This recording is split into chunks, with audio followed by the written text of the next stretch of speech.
Welcome to Monday's first video with new stories, mainly from Ethiopia. Firstly, in two previous videos, I spoke about the arrest of an OLA commander. I shared some pictures as well. Question is this OLA commander an active commander? His arrest has been confirmed. Because yesterday Ethiopian government officially shared his pictures from Moyale. He was shown in custody, and his pictures, new pictures, in which he has been shown, his vehicle, car, driver shown as well, new picture. He's in custody. Question is he now part of OLA? Because when he was arrested, no weapons were recovered from his vehicle. It was as if he was a civilian. We have received some pictures which indicate that this commander arrested is still part of OLA. The pictures are just a few months old. I'll show you these pictures. Secondly, viewers, new story about Jawar. Oromo Studies Association, OSA, its board of directors a few hours ago released a statement. The statement is about what happened. Why is that Jawar did not appear at OSA's conference held last week? Bakle Garba was there. OSA president spoke after the incident, and it was said that OSA board of directors executive committee should apologize to Jawar. So there was pressure upon the board of directors and committee, executive committee, to apologize. Now they have shared their side of the story. What happened? Why wasn't Jawar invited to this program? Were there splits within OSA, within Oromo diaspora community in the US? Thirdly, a new story from Afar Somali region border. In several previous videos since last year, I have been reporting the clashes between Afars and Somalis in border areas. 2 days ago, around 48 hours ago, fresh clashes erupted in border areas and casualties are being reported. Fourthly, a clip of PM Abiy's unofficial advisor, Andargachew Tsege, who suffered a lot when TPLF-led EPRDF alliance was in power. He remained in prison as well. PM Abiy came, he was released. He is managing director of ESAT as well, a TV channel. And he is a very staunch critic of TPLF. He spoke a few hours ago about talks, about preconditions. We have a clip with English subtitles for you of Andargachew Tsege. Lastly was Eritrean Diaspora Festival organized in Dallas, Texas, closed an hour early last night. Concert was underway when the venue manager announced the closure of the program 1 hour before the prescribed time. Why was it closed 1 hour early? What happened? We have a clip for you as well. Firstly, viewers, first new story is about an OLA commander, Oromo Liberation Army commander, who was arrested last week. His name is Jawar Mohammed OSA. Ethiopian state media has confirmed his arrest. The state media says that he was traveling on a new identity with a new name, with a new ID card. His new name is Abdu Umar Hussain. He was found traveling in a car in Moyale, Borana zone, Ethiopia-Kenya border.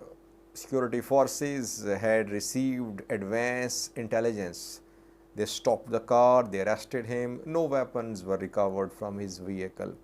Driver in custody, Jawar Mohammed OSA, is also in custody. Several viewers said that he is not an active member.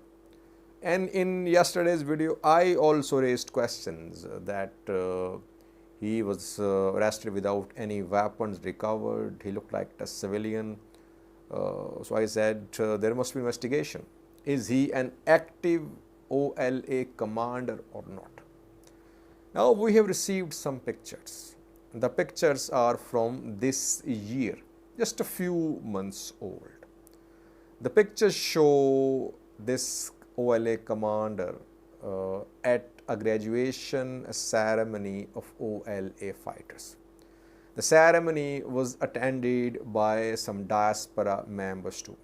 I think it was held at the start of this year, 2022, somewhere in Oromia. I don't know about the exact location. And there this man was spotted. It means that he is still part of Oromo Liberation Army. You can see the picture on your screen. The picture shows Jawar Mohammed OSA. His new name is Abdu Umar Hussain. This picture is from the graduation ceremony of new OLA recruits held a few months ago. Two pictures. Second one can also be seen showing this man. So it means that Jawar Mohammed OSA is still part of OLA. Yes, we can talk about the role he is playing. Is he part of combat operations or is he doing some other work? That can be debated.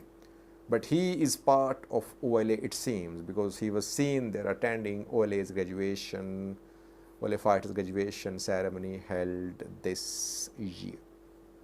Secondly, was Oromo Studies Association, OSA, a few hours ago. Its board of directors a few hours ago released a statement about what happened last week when Jawar was not, he was not seen at OSA's annual conference. Bakle Garba was there.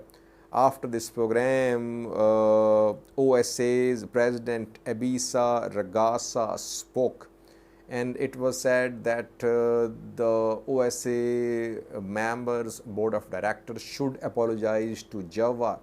Now what happened? OSA board of directors says that this organization, which works for Oromo people, started its work in 1993, and twice a year conferences are organized. Distinguished speakers are invited. Jawar has worked as president.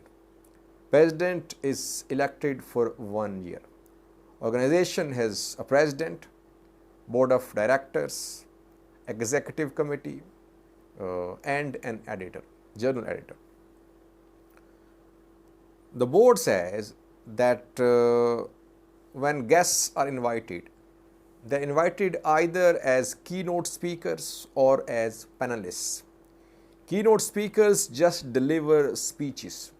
They don't take questions. Panelists take questions. OSA board says that Abisa Ragasa, president of OSA, extended an invitation to Jawar as a keynote speaker without consultation with OSA executive committee, OSA board of directors. Before the conference, when a meeting was held with participation of board of directors, president and executive committee, most of the members, they opposed president's decision. They said that Jawar's views about self-determination should be questioned as well. People should question too. And since he has been invited as a keynote speaker, so no one will have opportunity to question him. And listeners, viewers will conclude that Jawar's views are OSA's views. So that is why either there should be another speaker with different perspective on this issue, or Jawar should be invited as a panelist. So differences, disagreements emerged within the organization OSA. Meanwhile, some former OSA members, presidents, they approached Jawar. They told Jawar that there were disagreements within the OSA about the upcoming conference. And then Jawar decided not to attend the conference as a keynote speaker. So that is what happened according to OSA, that Jawar himself refused to be part of the conference because there were questions about his attending the conference as a keynote speaker. He could have agreed to attend the conference as panelist. He did not.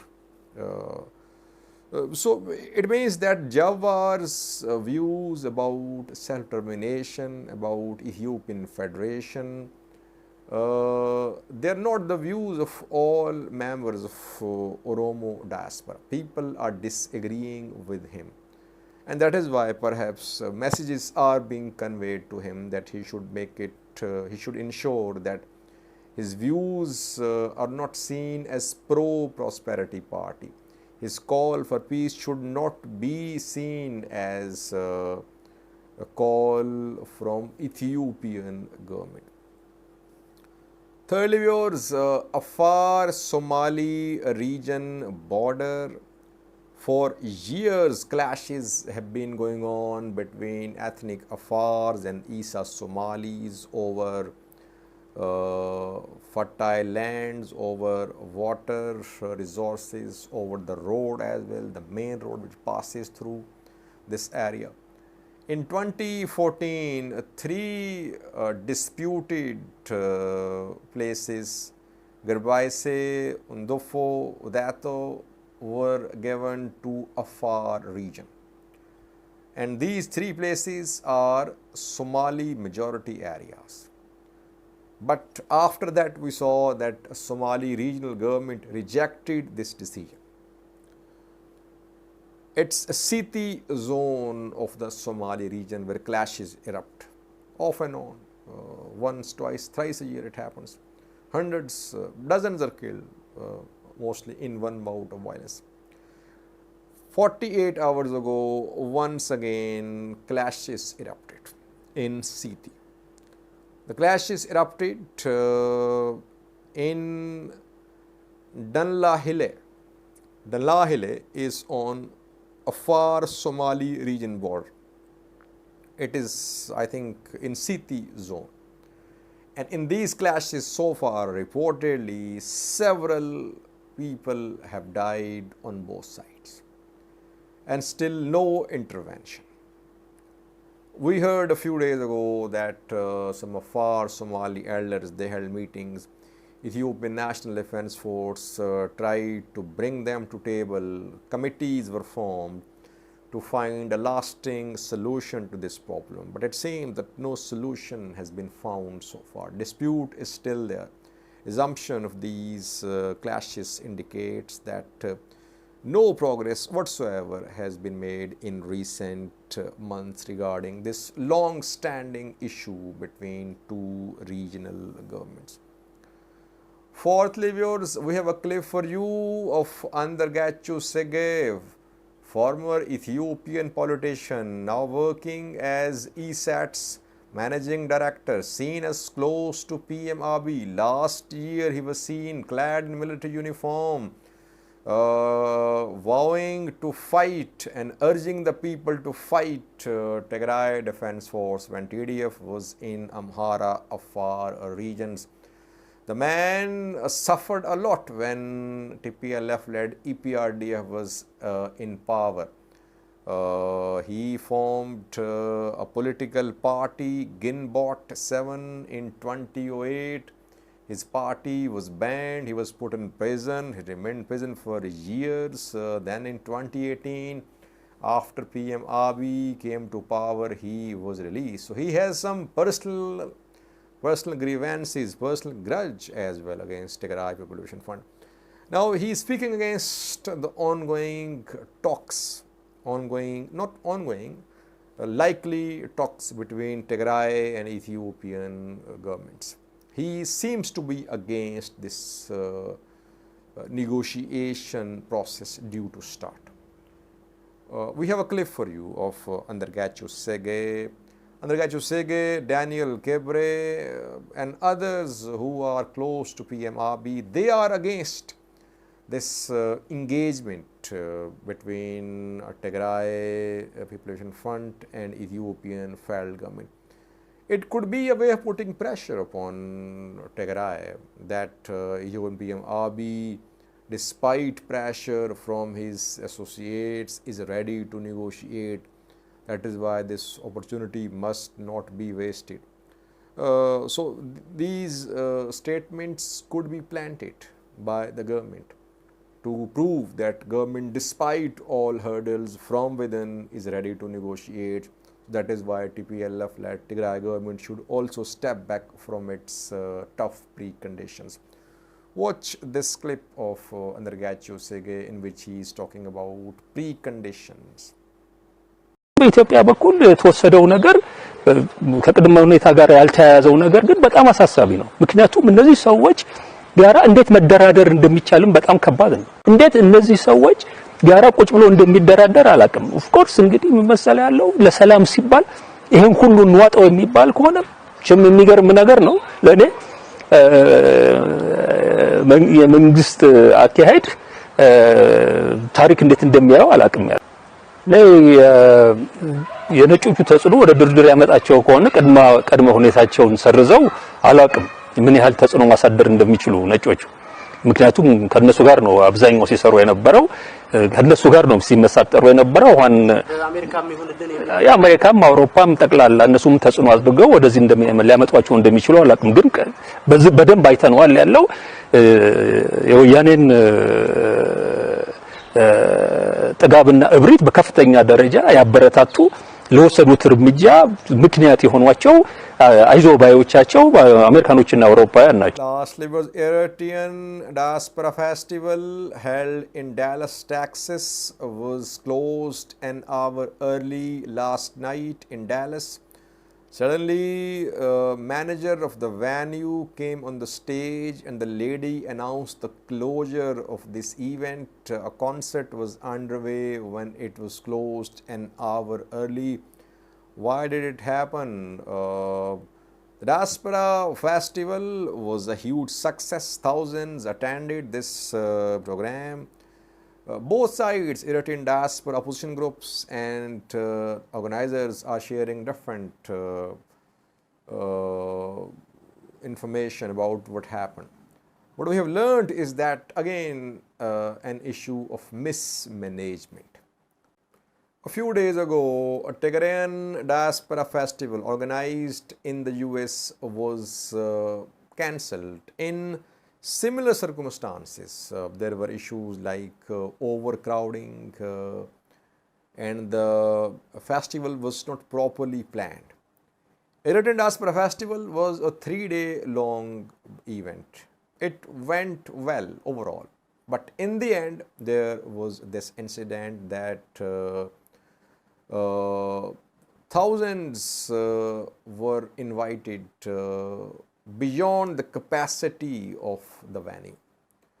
That is why the organizers are to blame. They should have invited people according to the capacity of the venue. They did not. So that is why venue manager announced the closure of this program because hundreds were outside the venue in parking lot in other places. There was a sort of chaos in the premises. So the program, the venue organizer, that is why announced the closure of this program an hour early. Watch this clip. You can see the lady manager of the venue come to the stage. She's announcing the closure of this program an hour early. Thank you for watching.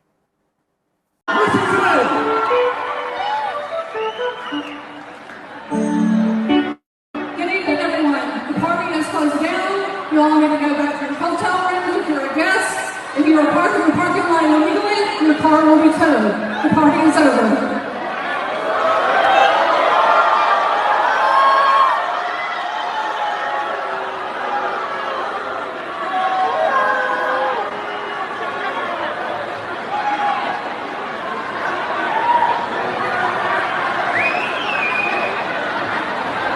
Please exit the building.